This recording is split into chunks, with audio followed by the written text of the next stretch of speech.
We make decisions. We don't always make them all as product managers. Let's stress that. Sometimes it's the designer, sometimes it's the engineer, sometimes it's our boss, but it's all decisions up and down.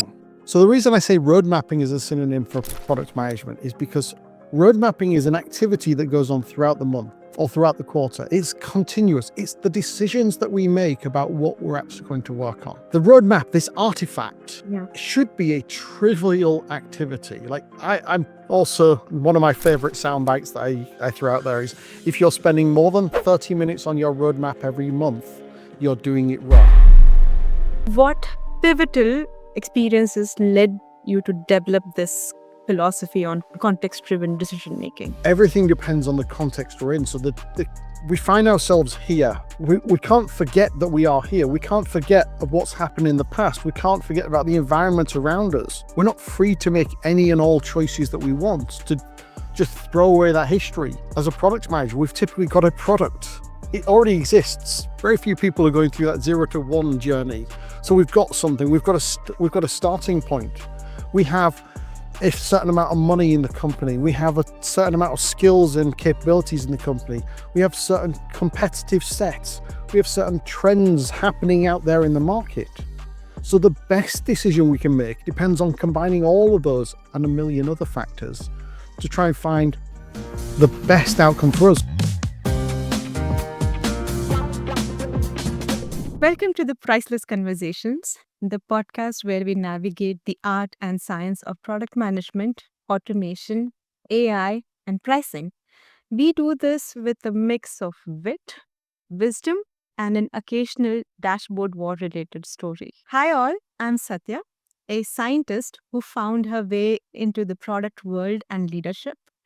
And yes, I still use research, data, and connect several dots to solve problems. Thanks, Satya.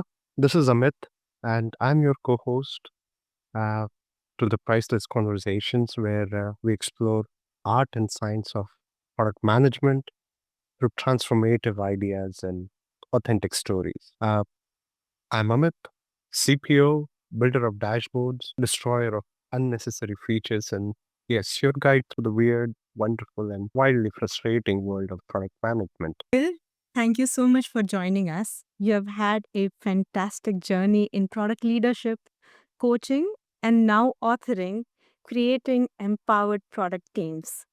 How would you introduce yourself beyond your professional bio? Ooh, beyond my professional bio. Well, I'm a player turned coach. I'm a product geek at heart. I love product stuff. I mean, you can see there's a wall full of books behind me. That's what I do for fun. I read about product stuff. I learn about product stuff. I apply product stuff because that's what I enjoy doing. If I didn't enjoy doing it, I wouldn't do it. I'd do something else. So I just love helping product people kind of create that environment that helps them be successful. Like I distilled my mission a while ago into being about helping product leaders think, get that clarity, make decisions, drive out, I'll take action and then drive outcome, because at its heart, I realized that all product work is about decisions, and therefore we really need to understand how to do that better. Amazing. So you've been in the product world for a while, and you've coached 1,700 individuals, leaders, and about more than 115 companies. What challenges do you see across product teams, and how do you help them navigate those? Just to be clear, that's 17. That's training beyond. That goes a little beyond coaching. Maybe some of the less intense work. Oh, if I'd managed 1,700, I'd be very busy if it was coaching. But yes, I've helped a lot of people. What challenges do I see? One of the most fundamental things is I find that people look for simple answers. I was only talking to a CEO yesterday, where I've spent some time with the team, with the organization, to try and understand what's going on and what's going wrong at a fundamental level. And the hope is, oh, it's just the people. We'll just change the people and it'll fix it. But the reality is there's a whole host of systemic things, like how the team is set up, how their objectives are constructed, the strategy that's in place, the politics of the organization, the people to an extent, the processes that they apply. It's just this big, messy, tangled system. There are no easy options, no easy solutions, no silver bullets. And in fact, there's no perfect answer either. There's no perfect state to get to. It's like everything's a compromise, everything's a balance. That's why the answer that product managers always give is it depends. Because it depends on context, it depends on what's going on around us. Yeah, it depends upon the cultural aspects of it. And thanks for summarizing it well. So, Phil, in your recent talk at ACE conference or ACE conference, you focused on context driven decision making rather than universal best processes that product teams follow. What pivotal experiences led you to develop this philosophy on context driven decision making? Well, it comes down to what I said a second ago, really, of everything depends on the context we're in. So we find ourselves here. We can't forget that we are here. We can't forget of what's happened in the past. We can't forget about the environment around us. We're not free to make any and all choices that we want, to just throw away that history. As a product manager, we've typically got a product. It already exists. Very few people are going through that 0 to 1 journey. So we've got something. We've got a starting point. We have a certain amount of money in the company. We have a certain amount of skills and capabilities in the company. We have certain competitive sets. We have certain trends happening out there in the market. So the best decision we can make depends on combining all of those and a million other factors to try and find the best outcome for us. And ideally, have something a little bit spiky in there as well that's not trying to be just the medium or the average of everything. We're trying to find something that's going to make us stand out and be different and help us win in the market. Hopefully, the thing that we find that makes us different is through a unique insight that only we have, that our competitors don't have as well, and we can execute on it. Wow. Right. Well, that's so relevant. And yeah, OMG, I'm kind of loving what you speak already. I have been trying to focus things on bringing in that world one new wow feature and what would make them stand out as they build their product, as they launch newer features into newer geographies. So Amit, I know we're doing this just before Mind the Products. I know it'll go out afterwards, but you are going to love the talk by Nesreen on the stage this week because she's talking all about delight and that kind of how do we stand out. I know that's an area that she's very focused on. Yes, Nazreen's been very much into it. I think she's also speaking in PT Singapore, and yeah, I'm excited for her talk here. But I want to Interesting. You got me really interested. I want to come to Singapore. We'll talk about that another time. Yes, we should have you do an APAC tour. India, Singapore, Japan. Yes. Hope soon, yeah? Pardon? I said hopefully soon. Yes, September. We have some time. We'll do that. And so, coming back to our product and making these decisions, a lot of leaders talk about strategic thinking and bringing those high goals. But I have seen that you emphasize execution as a core piece of strategy. So, how have you balanced between the two, especially in product operations, where you're now focused a lot more onto those topics? So ultimately, I come back to there's various different versions of this quote. I think Henry Ford has said it, or Edison has said it. It's been said by Toyota. It's actually a traditional Japanese proverb, and I've heard it goes as far back as the Ming Dynasty in China, a version of it, of vision without execution is daydream. Execution without vision is nightmare. The two have to go together. If you can't execute a strategy, it's a bad strategy. Or probably not even a strategy. You need to be able to execute it. They have to go hand in hand because the whole point of strategy is to inform the execution, to inform the choices you make, the direction you go. And so we've got to be able to actually do it. And there's bad strategy in the sense that it's bad because it's not getting the outcomes. to an extent, there's Yeah. some luck there. But if you define a strategy that is just not executable or doesn't actually make any choices. I was coaching someone only this morning and they told me about the goals of their organization. And I listened to it and I said, every word apart from about 2 in that is corporate BS. There are no Mhm. choices in there. I found, in fact, when I re-listened to it, there was one choice, literally one choice in their entire goals, and it was hidden in amongst them. If you're not making choices, you're not making strategy. Yeah. Very well. I think that's the code to decision making, making choices.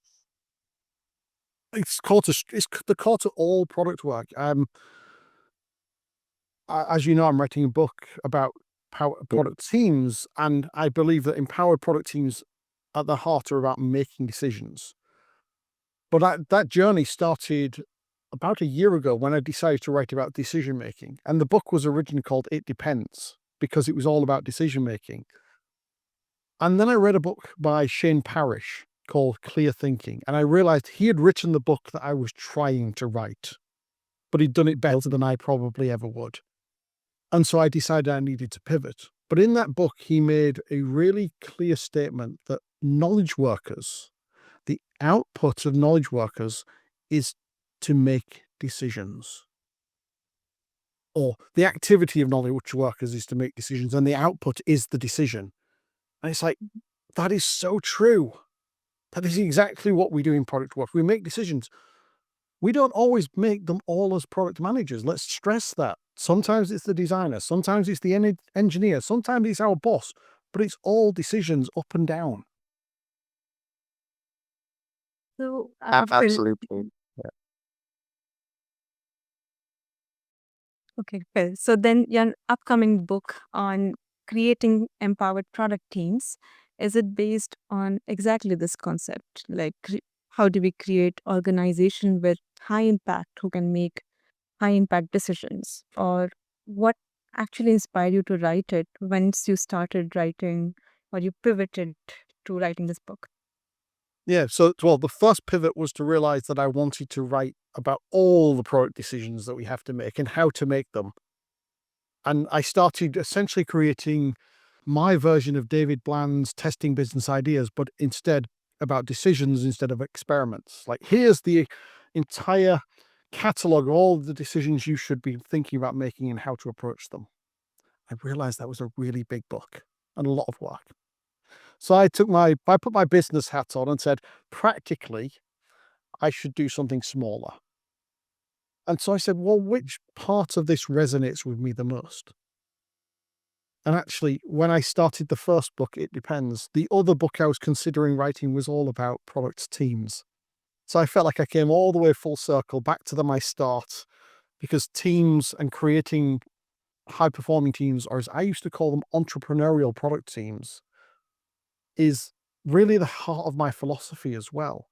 And so I decided I'm going to zoom in on this particular part, but I probably at some point am going to go back and talk about goal setting and strategy and prioritization and so on. There'll be other parts of the series, but I decided to start with the team because I think it's an underserved element in terms of it's one of the biggest bets you make as a product organization. Where do I put my people? And yet we don't talk enough about how we make that choice. What really led you to choose this particular aspects of forming team? Is there any experience associated with that? Like, Well, I've built a number of teams over the years, and I actually find that probably in 50 to 75% of the coaching engagements I have, Mhm. it's a conversation I end up having with the product leaders. So we end up talking about, oh, I'm thinking about reorganizing my team. How should I do that? And I've seen so many different patterns of how we can think about organizing, such as what's the cadence or speed at which a particular team needs to run. Yeah, we've got growth teams that run on sometimes hourly or daily experiments versus more feature-oriented teams that run on, say, weekly or monthly type deliveries. And I know the word a feature team is a negative connotation, but they're growing the feature set of the product, hopefully by driving outcomes. But then I was also working with a really deep tech organization recently, and they have 2 layers below this. If we could, with the feature teams, I put platform teams there as well. But below that, they have a productization team that is taking really deep research and turn it into something that scales and is executable. And then they have a research team that is doing true research, and that can take 6, 12 unendable or unknown amount of time to actually solve the problems, to do the research to actually find solutions. But by the time they've done it, it's still not industrializable. It's not productized. Hence that need for that second layer. And then for it to be integrated actually into the product. So I found like 4 layers of speed that teams run at. But then I've also found, how do we slice things up? Like, do we put them on a particular type of problem or a particular component of the product? There are some great books out there, like Team Topologies, that has a model, but it's heavily influenced from the DevOps world. Yeah. And when it says product, when it says a platform team, it has a fundamentally different meaning to a platform team than I have, and that Marty Kagan has as well. He would talk about experience and platform teams.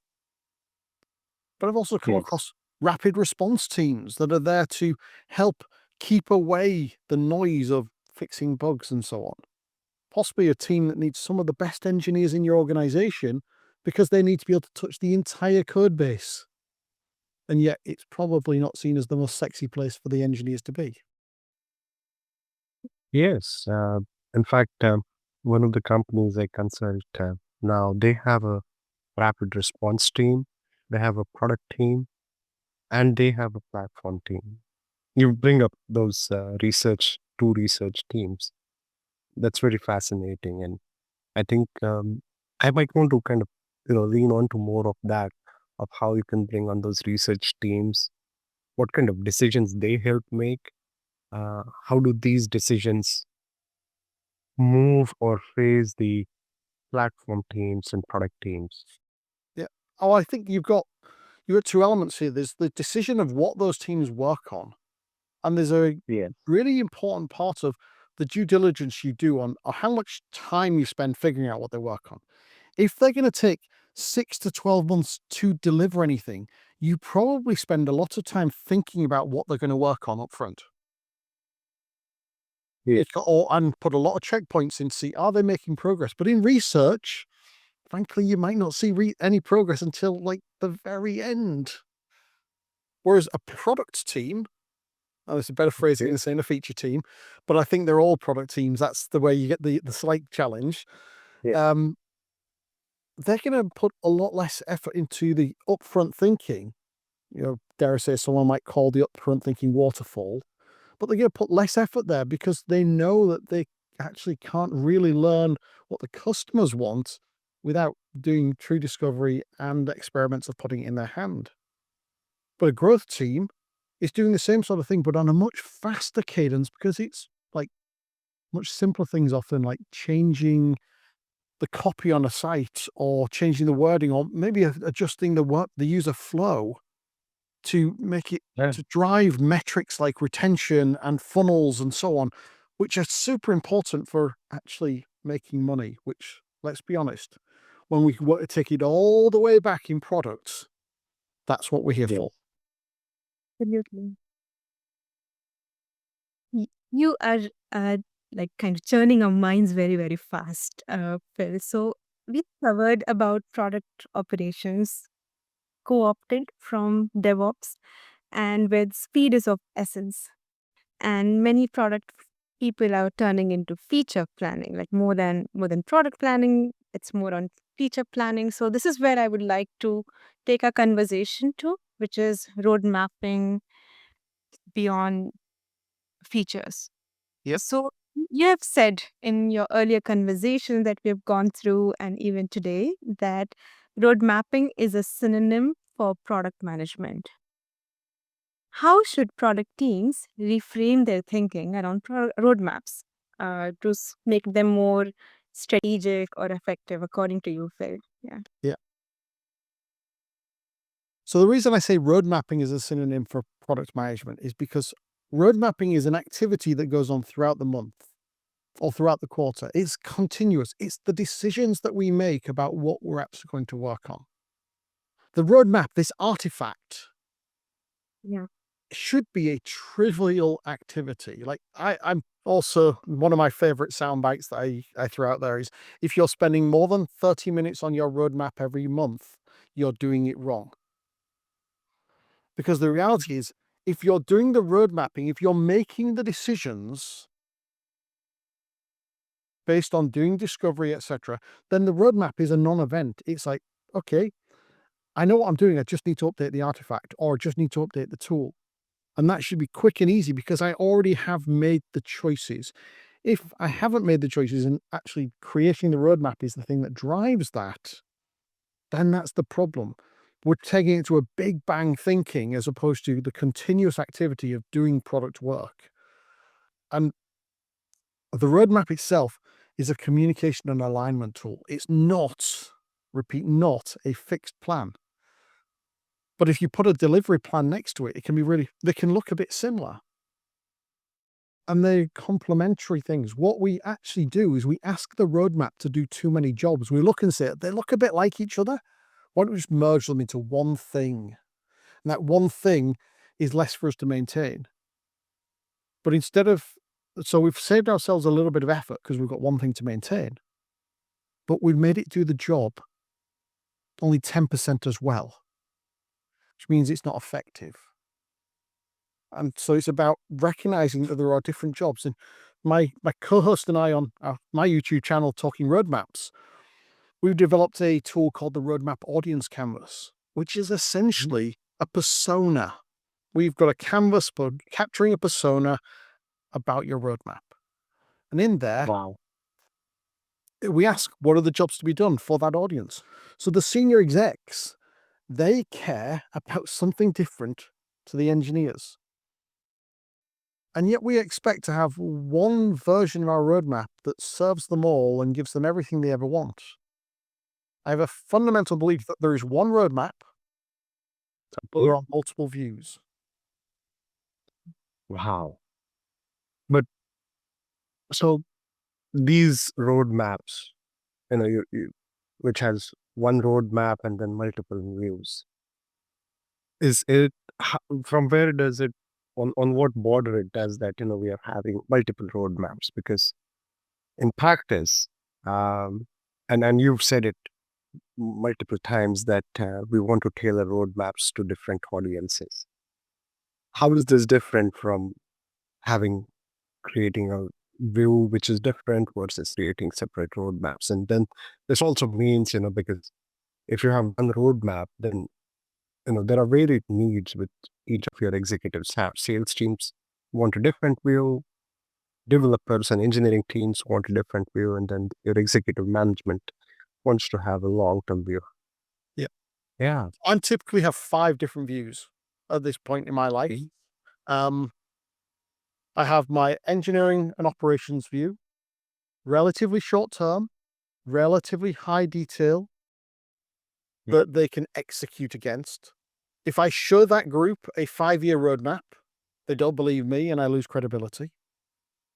On the other hand, I have my executives, an internal audience again. If I show them that level of detail, they're going to pick it to pieces and try and get too much into the detail. It's a little bit like showing them a high fidelity prototype. You don't want to show an exec a high fidelity prototype because they complain about which color the buttons are when really you want to show them a concept. So actually showing them something rough or higher level tends to work better. But if I can't show them 5 years, in many cases, of where I think we're going to go, then we've got a problem. And one of my favorite examples was working with a CPTO recently, and his CEO said to him, "We need a roadmap." I said, "Great. What's your CEO mean by a roadmap?" And he looked at me and said, "It's a roadmap." "What do you mean? It's a roadmap?" I said, yes. But what's he using it for? What's its job for him? He was developing a roadmap, which was a really useful roadmap for the team, for the product directors, the product managers, the developers, the engineers, the data team, everyone. But he wasn't ultimately delivering on what the CEO needed. And so one of the things I've done over the years with Justin, my co-host, is we've run a load of essentially design sprints for your roadmap. A bunch of workshops where we do that. And in one of those, we use a technique called lightning demos, which comes from the design sprint. So I have mirror boards full of thousands of different roadmap visuals, different styles of them. And so what I did is I gave him a board with 20 or 30 different roadmap visuals and said, go and talk to the CEO and show him these and say, which work for you? What works for you? What's giving you the information you need? And he went in, he had that conversation. And after about 4 or 5, the CEO saying, well, that kind of does, that kind of doesn't, that doesn't. The CEO said, stop, hold on a second. I've got exactly what I want. It's in the investor deck from 2 years ago. Let me just go and get it. And he pulled it out. And it was 3 boxes, a square with a rectangle with a slightly larger rectangle getting bigger to the upper right, and another one getting bigger to the upper right again. And I ended up calling this a territory diagram, because the content of it was saying, this is the territory we are occupying today, the capabilities we're delivering. The next layer out, this is the territory we're going after next. And the one after that is the territory we're going after. And so through that sort of process, through the lightning demos, through those conversations, we've actually derived 14 different visual styles of roadmaps. Oh my. And they sometimes fit different audiences, like the territory diagram is in there. My personal favorite is one I call radial. It's concentric circles. And the reason I love it is because it doesn't go left to right. And in everyone's head, time goes left to right, or at least in the Western world. I know if I go to China, time goes the other direction. So we have to present slightly differently. But because it breaks that left to right timing, that simple mental model, people have to stop. It actually causes friction in the understanding. But that's a useful friction. It causes them to stop and read it and understand what it means. And I often, when I'm using that particular visual, I change the language from what's on my roadmap to what's on my radar. Oh, I see it coming. And for example, it's bigger on the outside than it is in the center. So in the center, the things we're actually doing, you can't put very much. The things that are on our radar that are further out that we are aware of, but won't necessarily do, there's more space for. And so it drives that sort of conversation. And it's about fulfilling the job to be done of that audience. That particular CEO, if I go all the way back to the territory diagram, he wanted to have a conversation with his investors about where they were and where they were going. Big macro level things, not the details of what features were going to be shipped. But the reality is that data should all be one data set. So that goes back to the one roadmap, multiple views. Sadly, I've not found a tool that does it all well for me yet. So I end up doing a lot of manual work. No two ways about it. Maybe at some point I'll build the right tool for that, but it's not there yet. So maybe this is a call out for the biggies, the tooling companies, that here's an opportunity for you. And here, maybe if people in Jira, AHA, are listening to this podcast, hey, reach out to Drew. He's got a lot I mean, of features. the patterns are now publicly available on the Talking Roadmaps website as well. We literally published them a week ago from when we're recording.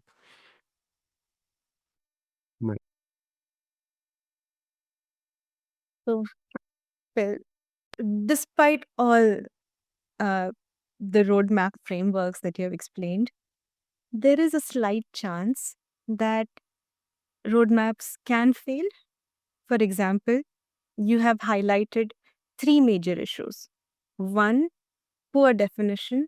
2nd, incompleteness. third, lack of communication.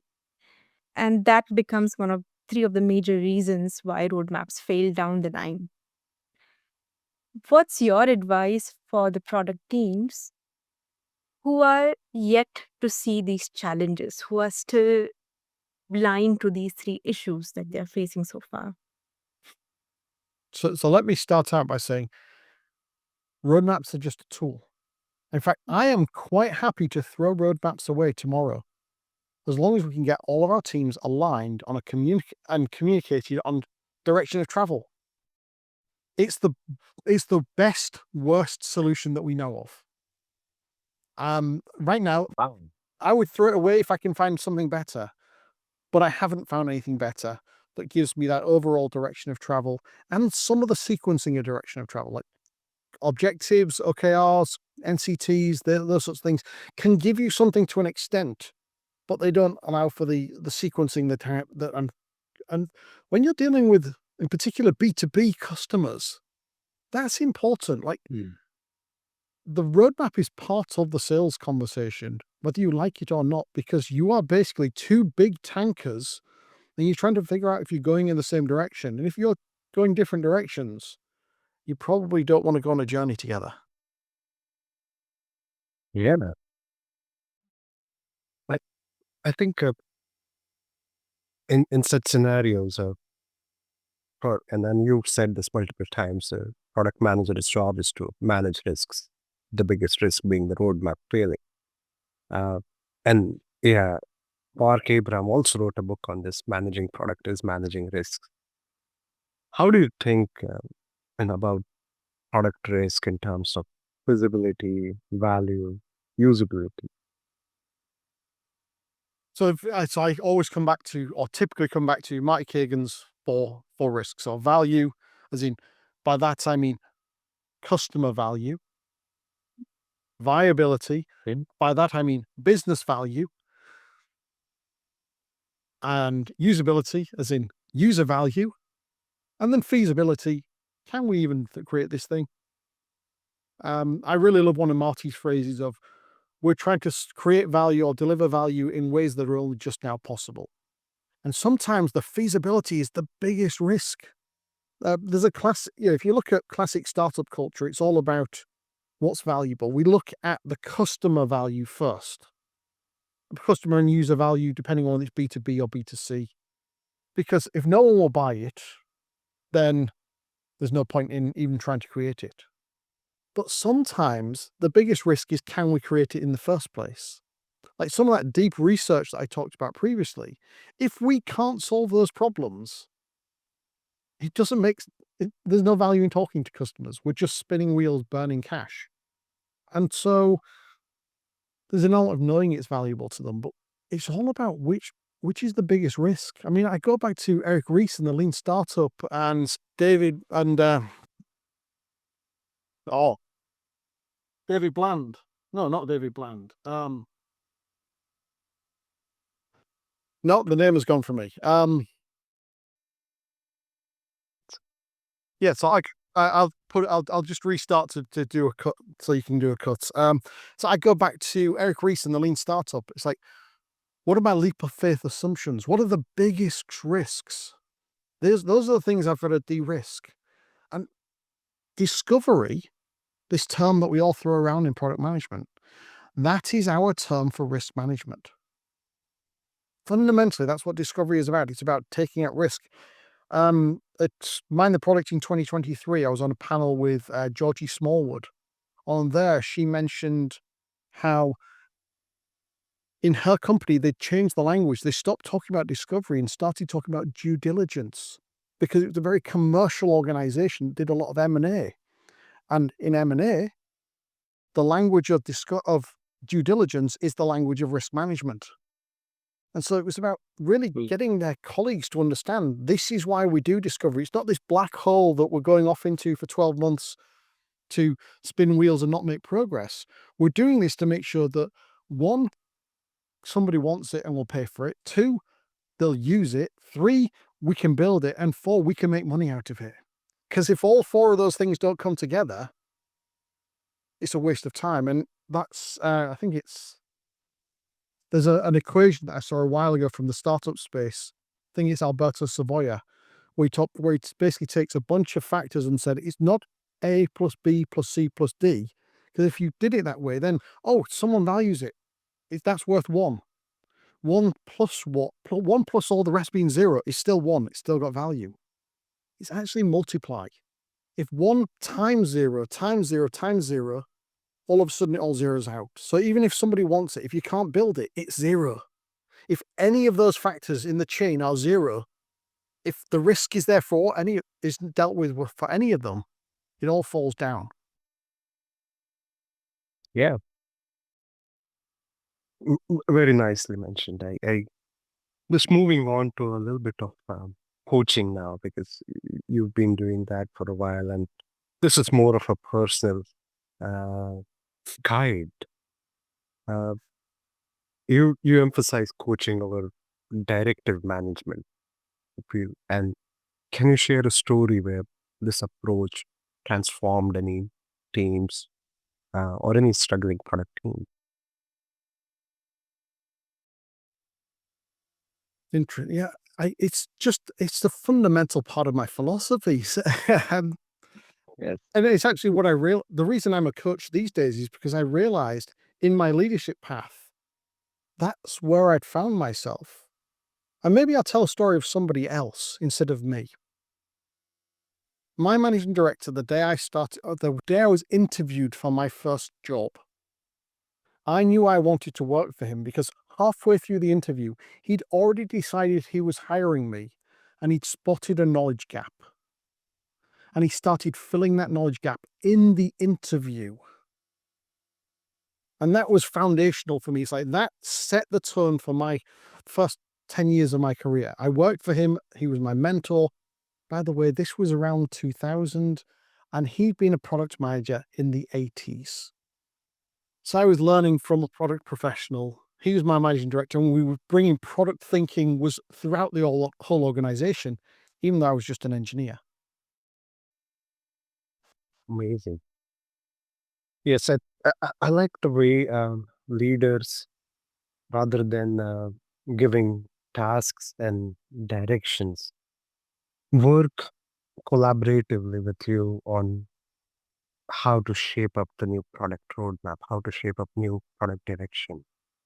And I the biggest challenge these days, and the biggest topic that's being around, is AI, and how do we bring it in product management. Yes. So, let's say, like most of us, most of our emails, most of our messages are filled with AI in product management courses, uh, and AI in product management, something that is going to revolutionize the field itself, the profession itself. Phil, as you have a lot of experience in product management across different industries, how do you see AI shaping these product management phenomena in those industries, especially in decision making, in product operations, and road mapping? That's interesting. Obviously, I don't have a crystal ball. I do not know, but I can do some scenario planning.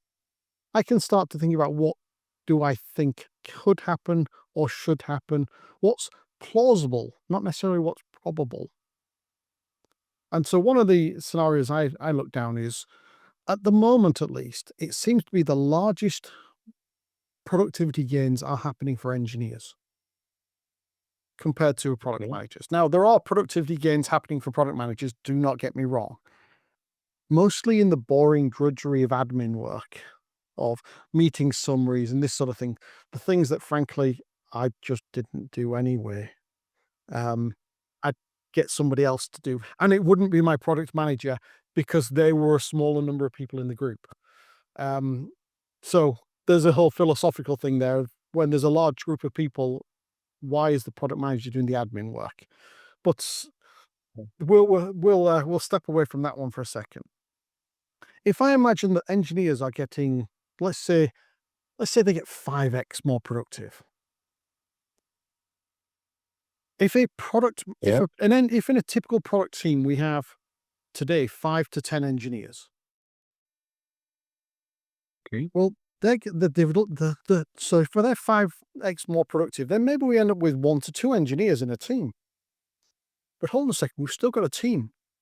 We've still got someone who needs to do the discovery work and figure out what we're actually going to do. And some people talk about, oh, we'll just end up with one role. It'll be a product builder, a product engineer. We'll do it all together. And I'm kind of look at that and say, hold on a second. These are humans. Humans like doing different types of work. I'm a former engineer. I choose to not be an engineer anymore because, well, actually, I found it too easy and it got boring. I preferred the hard stuff of humans as a product, and then ended up in product work. That's not to belittle engineers. There are some really hard things to do, and I probably couldn't solve them. But the work I was doing wasn't challenging me and wasn't interesting at the time. So I moved into product. Well, as a human, I choose to be a product manager, and there are other humans that choose to be engineers and build things. And I don't think that personality trait is going to disappear all of a sudden. So I think we naturally end up with this separation of roles still, of people who are more design oriented, people who are more business oriented product managers. By the way, a lot of product managers have forgotten that they're on the business side, they're not UXers. Too many UXers moved into products and diluted it a little bit. But we need to remember that business angle with a designer that brings more user-centric thinking and with engineers who can solve these problems. So what I kind of anticipate is we might see some ratios change. We might actually see a demand for more product managers. Think about it. If all of a sudden it's a 2-to-1 ratio instead of a 10-to-1 ratio, Yes. we can now afford to have, let's say, 3 or 4 times as many teams. If we have 3 or 4 times more teams, we can create more value. Now, I'm not saying that will happen, but that is a plausible scenario that could transpire. And another alternative is the merging of the roles. But I think on the balance of it, humans liking to do different types of work might override that, at least for a while. If I go more tactically around AI work and its use, I think we'll be mostly outsourcing the drudgery, the admin work, the boring work, the boilerplate work. But we could, but we should not outsource the thinking and the decision making. At the end of the day, I think this is an IBM quote. A machine cannot be held responsible for a decision. A human can. So if you choose to let AI make a decision, it's still your decision because you, by proxy, delegated that choice. And so deciding where the level of decision or at least input goes from an AI tool to then get to the point where a human decides. Like right now, I use AI to save hours a day. It is a huge part of my work process. But I don't trust anything that comes out of it. I still have to check it. I still have to work through it. It works really well when you give it lots of information to then work with that information to get you things back you can then work with, but use an experienced eye. And here's my really big challenge on AI.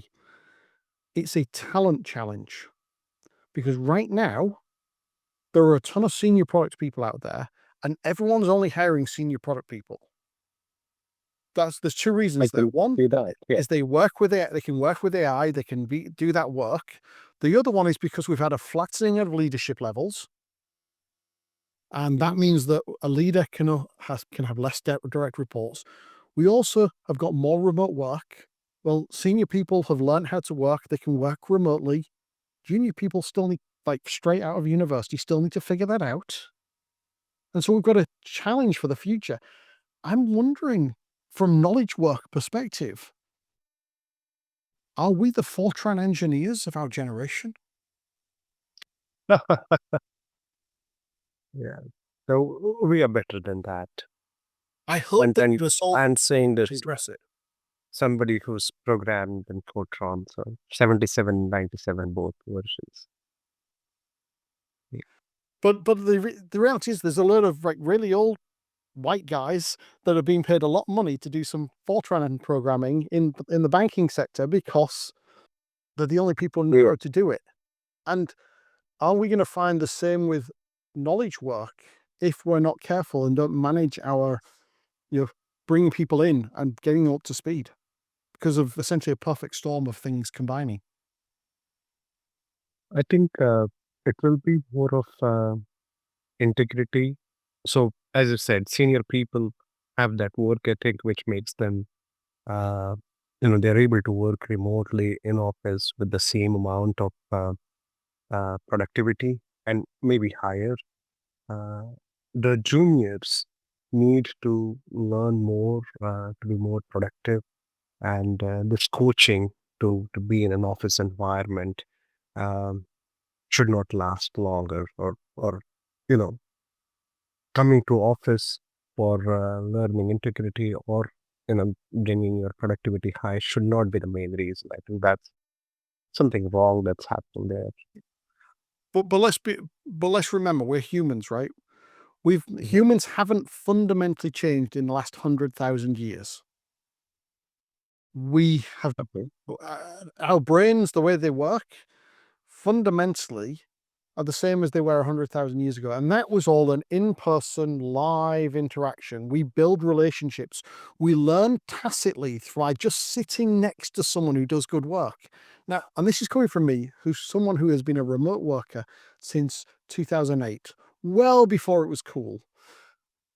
So I'm a fundamental believer in it, but I've realized the challenge it presents for new people entering the workforce in terms of gaining those fundamental skills of how to work. So it's a problem we've got to solve. And I worry that AI combines with it to make it worse because those simple jobs you used to give to the junior person, now you just give them to an AI. Yes. Well, maybe there could be some new roles on the horizon, and the coaches would become more prevalent. I cannot think of any other name who would be there with these team members, guiding them to bring them up to speed faster. Yeah. Yeah, we'll see. Yes, I think, Yeah. but I see there's a number of factors combining. Again, I'm being a product manager, right?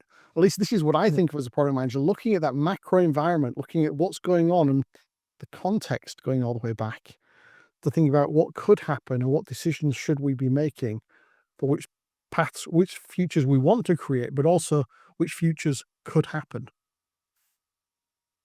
Yeah. So if we had to summarize, you know, three principles that every product leader should internalize, what would they be? Top three of your mind? Ooh, that's very broad. So 3 principles that every product leader should internalize. Intentionality, do things by design, give some thought to things, even if that is to experiment, which should maybe be the second one of experimentation. And experimentation in everything, like how you design your organization, what meetings you have, what process you follow, what tools you use. Use experimentation there and be human. Connect on a genuine human level because we're all people. And I mean, I've been guilty of being the person who caused friction in a room so many times. I'm a very loud, gregarious, opinionated person. And I've had to learn to That's okay. address some of that sometimes to really find that human nature and connect with other people. And that's super important in this world where we actually see each other in person less than we used to. But we're all humans. We should really embrace that because that's the one thing AI will never replace. True. Yeah. Well, in all of these conversations, you have like such an enormous depth, such an enormous information and knowledge and wisdom. So, for people who are listening to us, where can they follow your work? where can they reach out to you for your coaching, and how can they be updated from about your current book that you're writing? So the best place to come is to forproductpeople.com. That's FOR, because everything I do is for product people.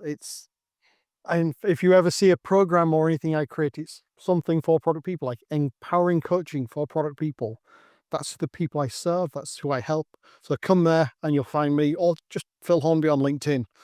I'm always happy to connect and chat with people. Absolutely. That's quite a conversation we have had today, Phil. We have covered so much today, from your approach to decision making to the importance of roadmaps as tools, as communication tools, and even the role of risk management in product leadership.